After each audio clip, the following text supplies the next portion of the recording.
কুমারা শোনো, আমার এই ব্যাগের মধ্যে কিছু গয়না রাখা আছে, যেগুলি আমি তোমাদের 3 বউয়ের মধ্যে বিতরণ করে দিতে চাই। তোমার শ্বশুর বেঁচে থাকতে এই গয়নাগুলো আমাকে বানিয়ে দিয়েছিল। আমার তো এখন আর গয়না পরার বয়স নাই, তাই আমি তোমাদের মধ্যে এই গয়নাগুলো বিতরণ করে দিতে চাই। তোমরা কোন বউ এই গয়নাগুলো নিতে চাও? মা, আপনার 3 বউয়ের মধ্যে কিন্তু সবচেয়ে যোগ্য বউ হচ্ছে আমি। তাছাড়া আমি হচ্ছি এই পরিবারের বড় বউ। আপনার কিন্তু উচিত এই গয়নাগুলো আমাকেই দিয়ে দেওয়া, কারণ আমি প্রথমে এসেছি। আমি আপনাদের কত সেবা যত্ন করেছি। এই পরিবারের সবচেয়ে বেশি কাজকর্ম দায়িত্ব যদি কেউ পালন করে তাহলে আমি করেছি। তাছাড়া আপনাদের সংসারের দায়িত্ব পালন করতে করতে আপনার বড় ছেলে তো আমাকে তেমন কোনো কিছু দিতেই পারে নাই। তো আমার কাছে তো কোনো গয়নাগাটি সেভাবে নাইও মা। তাহলে আপনার তো উচিত এই গয়নাগুলো আমাকেই দিয়ে দেওয়া। মা, আমি কিন্তু এই পরিবারের ছোট বউ, আমি সবার শেষে এসেছি। আপনার উচিত কিন্তু এই গয়নাগুলো আমাকে দিয়ে দেওয়া। তাছাড়া মনে করেন আমি শিক্ষিত, স্মার্ট, আমার ফেসবুক পেজ আছে। আমি যদি একবার লাইভে যেয়ে সবাইকে বলি, দেখাই আমার শাশুড়ি দেখো আমাকে কতগুলো গয়না উপহার দিয়েছে, তাহলে তো সবাই আপনাকে কত ধন্য ধন্য করবে। তো আপনার তো উচিত এই গয়নাগুলো মা আমাকেই দিয়ে দেওয়া। আমি যেহেতু ছোট, আমি শেষে এসেছি, আমাকে আদর করে এই গয়নাগুলো তো বড় ভাবি, মেজো ভাবিরও বলা উচিত যে আচ্ছা আপনি ছোটকে এই গয়নাগুলো দিয়ে দেন। তো মা, আপনি কিন্তু এই গয়নাগুলো আমাকেই দিয়ে দেন। মা, আপনি এই গয়নাগুলো যাকে ইচ্ছে তাকেই দিতে পারেন, তবে আপনার বিচক্ষণতা প্রকাশ করার জন্য আমি আপনাকে একটা বুদ্ধি দিতে পারি। শুনে আবার আপনি বলবেন না যে এই বুদ্ধিটা আমি গয়নাগুলো নেওয়ার জন্য দিয়েছি।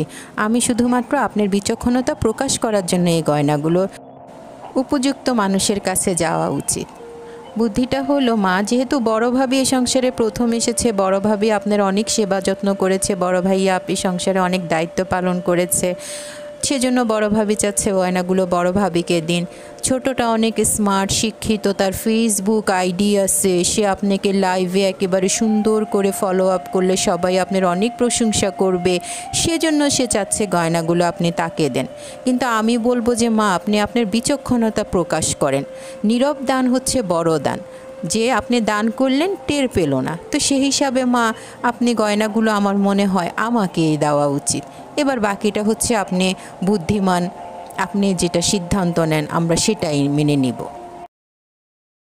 আমি তোমাদের কাছে একটা বুদ্ধি চাইলাম যে গয়নাগুলো কাকে দেওয়া যায়, উল্টা তোমরাই আমাকে ঝামেলায় ফেলে দিলা।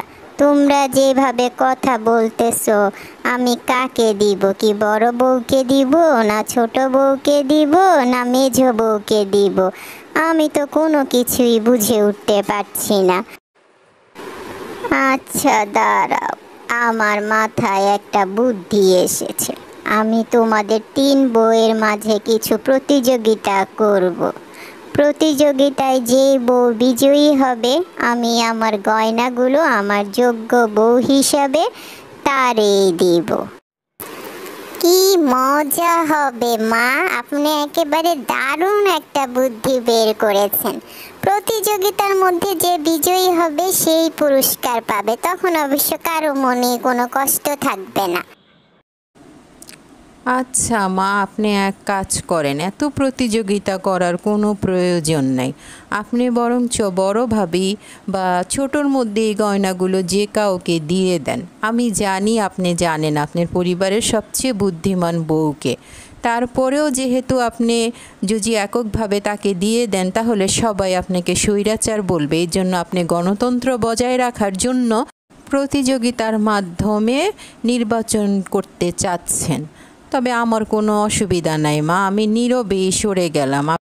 আপনার যাকে ইচ্ছা আপনি বড়ভাবে বা ছোট যে কারোর মধ্যে একজনকে দিয়ে দেন মা, আমার কোনো অসুবিধা নাই, আমি প্রতিযোগিতা করব না। কিরে মেঝো, আগেই ভয় পেয়ে গেলি? অবশ্য ভয় পাওয়াটাও স্বাভাবিক, আমার রূপগুণের কাছে তোরা কিছুই না। আমার রূপগুণ দেখে মুগ্ধ হয়েই তো মা আমাকে তার ছেলের বউ করে আনছে। আত্মীয় স্বজন, পাড়া প্রতিবেশী সবাই আমার রূপগুণ দেখে মুগ্ধ। যদিও আমি তোদের বড় যা, কিন্তু দেখ, দেখতে আমাকে অনেক ছোট লাগে। আমার তো এখন তেমন কোনো গয়নাগাটি নাই। যদি মা আমাকে গয়নাগুলো দেয়, আমি যদি গয়নাগুলো পরি, তাহলে আমার রূপের ঝলকটা কেমন হবে একবার তুই চিন্তা কর। সাথে আমার গুণ তো আছে, তাহলে আমি এই জন্যই তো বলি যে মা, আপনার যোগ্য বউ হিসাবে গয়নাগুলো আপনি কোনো প্রকার প্রতিযোগিতা ছাড়াই আমাকে দিয়ে দেন। এত তাড়াহুড়া কিসের জন্য মা? আমাদেরকে 2-1 দিন সময় দিবেন না? আমরাও তো প্রতিযোগিতার জন্য প্রস্তুত হইতে হবে। এত তাড়া কিসের? এত প্রস্তুতির কোনো প্রয়োজন নাই। তোমাদের যার যে যোগ্যতা আছে, তোমরা সেই যোগ্যতা দিয়েই এখনই প্রতিযোগিতায় অংশগ্রহণ করবে। আমি প্রতিযোগিতার মাধ্যমে আমার বাড়ির যোগ্য বউ খুঁজে বের করব। প্রতিযোগিতাটা কিসের হবে সেটা তো অন্তত বলেন মা, না হলে বুঝবো কিভাবে আপনি কি নিয়ে প্রতিযোগিতা করবেন। তোমাদেরকে নিয়ে কয়েকটা প্রতিযোগিতা করা হবে এবং প্রত্যেকটা প্রতিযোগিতা শুরু হওয়ার আগে তোমাদেরকে বলে দিব যে তোমরা কে কি করবে। তোমাদের প্রথম প্রতিযোগিতা হচ্ছে রান্না প্রতিযোগিতা। বড় বউ আমার জন্য বিরিয়ানি রান্না করে আনবে, মেঝো বউ আমার জন্য সবজি ভাত রান্না করে আনবে, ছোট বউ আমার জন্য চিকেন ফ্রাই রান্না করে আনবে। তারপরে আমি খেয়ে দেখব আমার বাড়ির কোন বউ যোগ্য বউ। মা কি আমাকে পছন্দ করে না? বড় ভাবিকে বিরিয়ানি রান্না করতে দিল, ছোটোকে চিকেন ফ্রাই, আর আমাকে মাত্র সবজি আর ভাত। মানে আমাকে সবজি ভাত দিয়েছে, তার মানে আমি যেন তাড়াতাড়ি প্রতিযোগিতা থেকে প্রথমেই বের হয়ে যাই। তাহলে মা গয়নাগুলো কাকে দেওয়ার চিন্তা করতেছে? ইস, মা যদি আমাকে স্যুপ আর নুডলস রান্না করতে বলতো, তাহলে তো আর আমার এখন কষ্ট করে রান্নাই করা লাগতো না। খাওয়ার জন্য স্যুপ আর নুডলস রান্না করেছিলাম, ওইটাই দিয়ে আমি চালিয়ে দিতে পারতাম। মার পরিকল্পনাটাই বুঝলাম না। মা বুড়া হয়ে গেছে, মুরব্বী মানুষ, মা আমাকে চিকেন ফ্রাই কেন করতে দিল?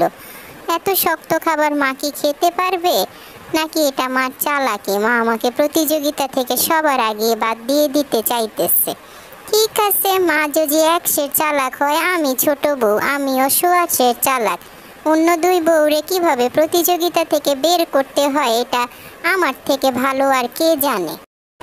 মা আমাকে বিরিয়ানি রান্না করতে দিয়ে ভালোই করেছে। মা আবারও পরিচয় দিল আমি যে মায়ের গুণবতী বউ। এর জন্যই তো সবচেয়ে দামি খাবারটা মা আমাকেই রান্না করতে দিয়েছে। এত মজা করে রান্না করব যে মা খেয়ে মুগ্ধ হয়ে গয়নাগুলি মা আমাকেই দিয়ে দিবে। আর একটা টেকনিক অবশ্য আছে, আর 2 বউকে প্রতিযোগিতা থেকে সেই টেকনিকটা অ্যাপ্লাই করলে ওই 2 বউ প্রতিযোগিতা থেকে এমনিই বের হয়ে যাবে। তাহলে সব দিক থেকে বিজেতা হিসাবে মা গয়নাগুলো আমাকেই দিয়ে দিবে। 3 জনে রান্না শেষ করে শাশুড়ির জন্য আস্তে আস্তে রান্নাঘর থেকে রান্নাগুলো শাশুড়ির রুমে নিয়ে যাচ্ছে। মা খাবারগুলো খাওয়ার পরে বউরা জিজ্ঞেস করলো, মা রান্না কেমন হয়েছে? তখন মা বলল যে ছোট বউয়ের চিকেন ফ্রাইটা বড় বউকে খেতে, আর বড় বউয়ের বিরিয়ানিটা ছোট বউকে খেতে। বলল, তোমরা খেয়েই দেখো, অনেক মজা হয়েছে, তোমরা দুজনের খাবারটা খেয়ে দেখো। উফ, গাল পুড়ে যাচ্ছে। এটা কি চিকেন ফ্রাই না ঝাল ফ্রাই? কি রে ছোট, তুই এগুলো কি চিকেন ফ্রাই বানাইছিস না ঝাল ফ্রাই বানাইছিস? এত ঝাল! বাবা রে বাবা, মুখ পুড়ে যাচ্ছে। দেখছেন মা, কি ঝাল! আমি আপনারে বলছি না, আপনার একমাত্র গুণবতী বউ হলে আমি। আমার মতো এত ভালো রান্না কেউ করতে পারে বলেন মা? বাবা রে বাবা, এত ঝাল! ভাবি, আমার চিকেন ফ্রাই যদি ঝাল ফ্রাই হয়ে থাকে, তাহলে তোমার বিরিয়ানিও লবণ বিরিয়ানি হয়েছে। লবণের গন্ধ তো আমি এখান থেকেই পাচ্ছি তোমার বিরিয়ানিতে, ওটা তো মুখেই দেওয়া যাবে না লবণের জন্য। মা, ছোট এসব কি বলতেছে বলেন তো? আমার বিরিয়ানি নাকি লবণ বিরিয়ানি হয়েছে? আপনি খাইছেন না? ছোট না খেয়ে কিভাবে বুঝলো আমার বিরিয়ানি লবণ বিরিয়ানি হয়েছে? ভাবি, আমি না হলে ছোট, আমি প্রতিযোগিতা থেকে তোমাকে আউট করার জন্য তোমার বিরিয়ানির মধ্যে 2 কাপ লবণ ঢেলেই দিলাম।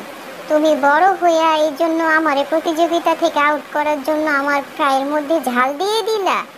ভাবি, আমি তো ছোট, আমি না হলে একটু ভুল করলে করেই ফেলেছি, তুমি বড় হয়ে এটা করতে পারলা? ছি ভাবি, ছি, তুমি এটা কিভাবে করলা? কি করতেছো?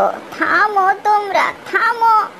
মেঝো বউ মনে মনে ভাবলো, দেখছো আমার শাশুড়ির মাথায় কি বুদ্ধি, এত লবণ বিরিয়ানি আর এত ঝাল ফ্রাই খেয়েও টু শব্দ করলো না 2 চুন্নিরে ধরার জন্য।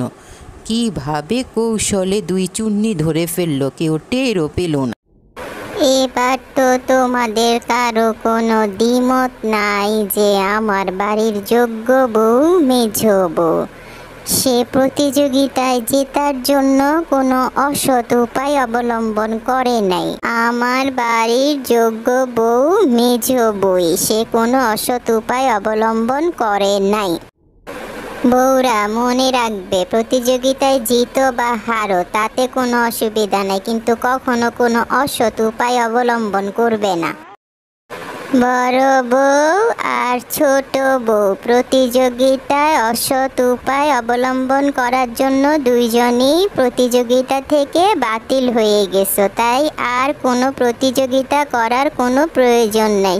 সে হিসাবে আমার গয়নাগুলো আমি আমার যোগ্য বউ হিসাবে আমার বাড়ির যোগ্য বউ মেঝো বউ, সে কোনো অসৎ উপায় অবলম্বন করে নাই। অতপর শাশুড়ি তার গয়নাগুলো মেঝো বউকে দিয়ে দিল, আর বাকি 2 বউ শুধু তাকিয়ে তাকিয়ে দেখতে থাকলো।